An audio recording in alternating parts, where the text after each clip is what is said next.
Ta je měkoučka. Paní polštářky.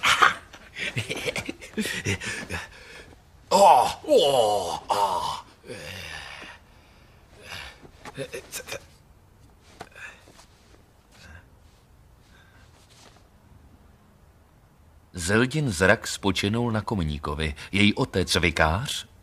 Vikář? Měl být ještě dlouho mimo dům.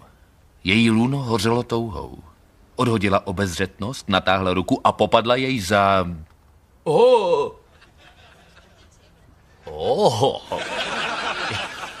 A prasečinky. Studený. Ahoj, Joey. Co děláš? Vymetám. Proč? Rajcuje tě to? Ne. No. Co kdybych vymetal komín? Joey, to ty si mi snědl ten krém? No. Kam jdeš? Vikář bude dlouho mimo dům?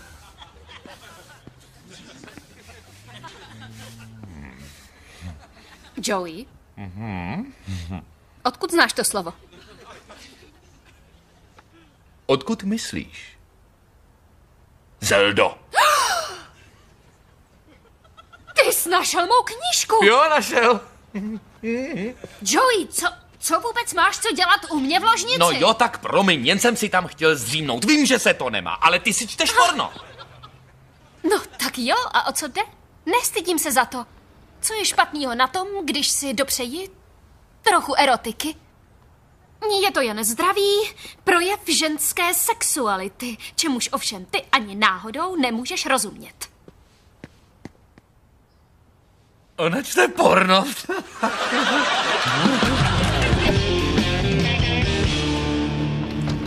Ahoj, Rachel. Joey? Ty, Rachel. Necítíš kouř? Aha, jasně, kouř, komín, kominík, vtipný, háha. Ne, vážně. Necítíš to?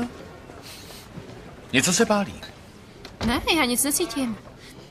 Už vím co. To tvý lůno hoří touhou.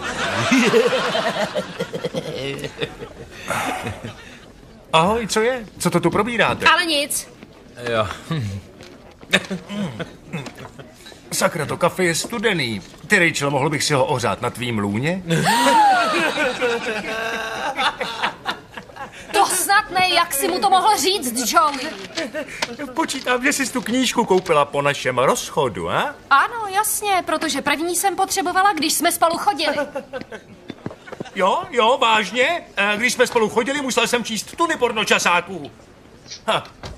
No co je?